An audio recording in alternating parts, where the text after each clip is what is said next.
Welcome to episode 141. My name's Tim Nagel and I'm the Workplace Relations Manager here at VHIA. And now it's time for the Industrial Roundup.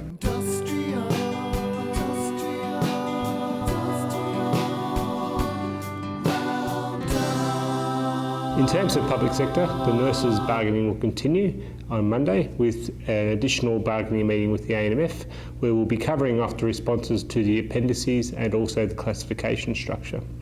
Also next week we've got scheduled meetings with Greg Smith on Wednesday the 4th of March and Friday the 6th of March, and they'll be to work through those items that remain unagreed. Also, we have the reference group next Thursday, 5th of March. We're expecting in the remainder of March to have a significant increase in activity, and we'll also be releasing an updated in-principle schedule next week so that members can see what has been agreed and raise any concerns with those items. In terms of the other public sector agreements, being mental health, health professionals and also the health and allied agreements, the management logs are currently with government and progressing through their approval process. In terms of medical scientists, the reference group will meet on the 3rd of March, and we continue to develop the management log of claim through consultation with our members. In terms of community health, we're starting to commence preparations for the SACS agreement, and we're also establishing a review group for the remaining community health agreements. That's this week's Industrial Roundup.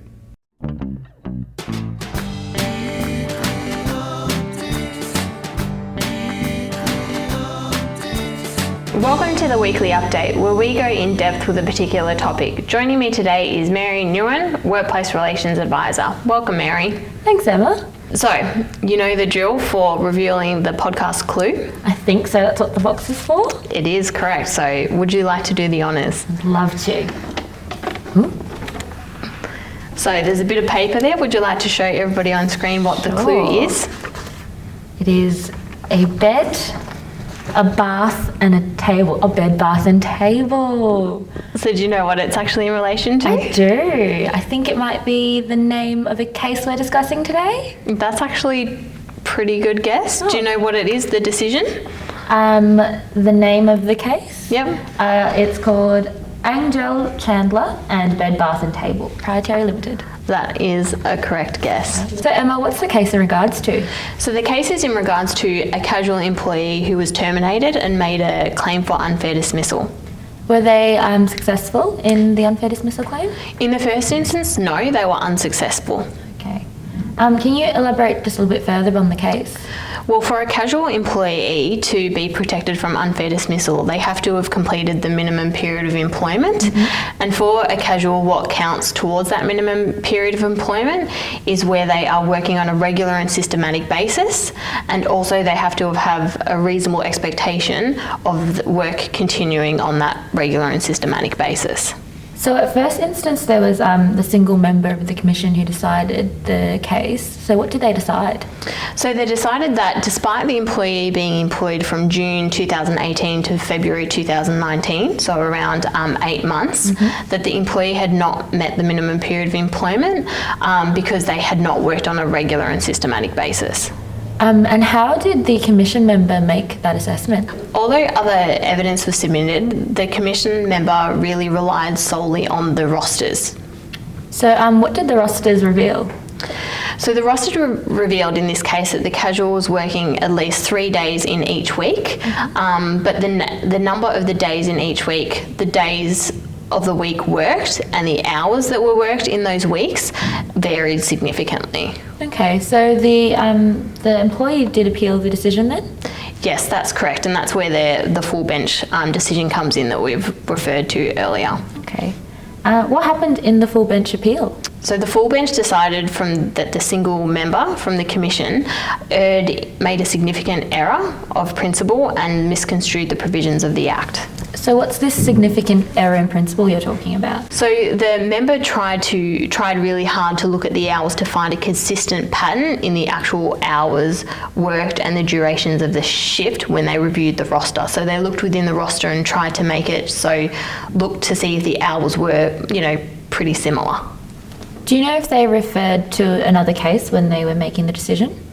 So when the full bench did go through the decision of the primary commission member that did it, they did refer to an ACT Court of Appeal decision of 2016, Uraka Holding Proprietary Limited and Anti-Giljovic. And how is that case relevant? So the case is relevant for the purposes of working out regular and systematic. It was in relation to some work cover, but they did confirm that that has principles under the current Act for working out regular and systematic. Right, so what were some of the factors that were considered in this case? Well, really they said that it's a range of factors that you look at, not just the one, which is what the original commissioner did in that decision, but really there's a range of factors including the contractual terms, the working relationship and all associated circumstances, the period or periods of engagement, the frequency of work, the number of hours worked, the type of work and the normal arrangement for someone engaged to perform that type of work. So going back to the bed, bath and table case, what were the factors that the commission, the full bench considered in that one? So they looked at 3 factors. That was the appeal case, right? Yeah, correct. And what was, you say 3 factors, what was the first factor? So the first factor was considering the regularity regarding the days worked in each week. So they did see a bit of a pattern, and that was of the 32 weeks that the casual employee was employed, they worked every week, and for at least 30 of those weeks, they worked 3 or 4 shifts. And what about the second factor? So the second factor, they really addressed the systematic nature of the casual employee's work. They reviewed the roster, and the employee was subject to a monthly roster and had to tell the employer each month what their availability would be, and then they would obviously work according to that roster. And then lastly, just about that last factor? So the last factor was really about expected employment, continuing employment on that regular and systematic basis, and they reviewed the contract to look at that. So really what they determined was that the employee had an ongoing contract which established a legal framework for the allocation of work. So have you got an example about that legal framework? So in the particular case, it was really that one of the contracts that the employee had said that they had to work for blackout periods, which is periods like Christmas, where there's holiday periods. Okay. So having regard to those factors that you were talking about, so they decided that the casual employee had regular and systematic work as well as an expectation of ongoing employment on a regular and systematic basis? Yes, so they determined based on those different scenarios that all of the factors had been met that they thought were relevant, and then therefore, because the employee had 8 months continuous service, they met the 6-month minimum employment period required to take a case for unfair dismissal. So what's the main principle, would you say, for this case? So in summary, it's really about not just looking at the roster and trying to find a pattern of hours of work. You do have to make sure that you're looking at the contract, the way you're rostering, and a number of other factors. Is there a particular sort of weighting about on the factors? No, and I think that's where the original commission decision went wrong. They relied heavily on the rosters, but the full bench decision doesn't actually clarify that you should put more particular weighting on the different factors. So really it is on a case-by-case basis that it should be assessed. Right.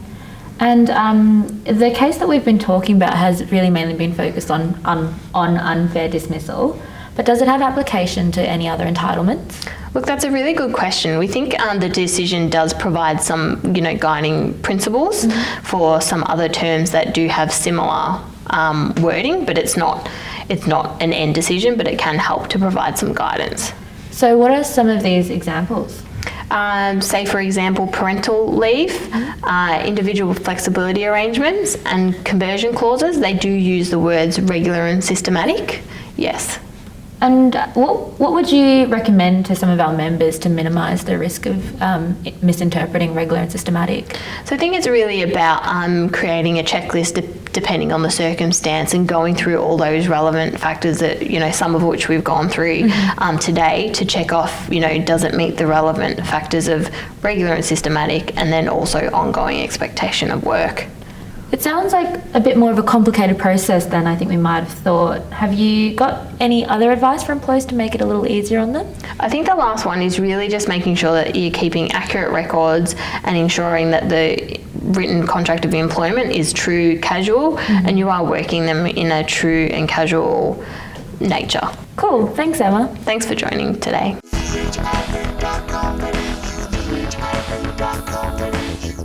VHIA.com.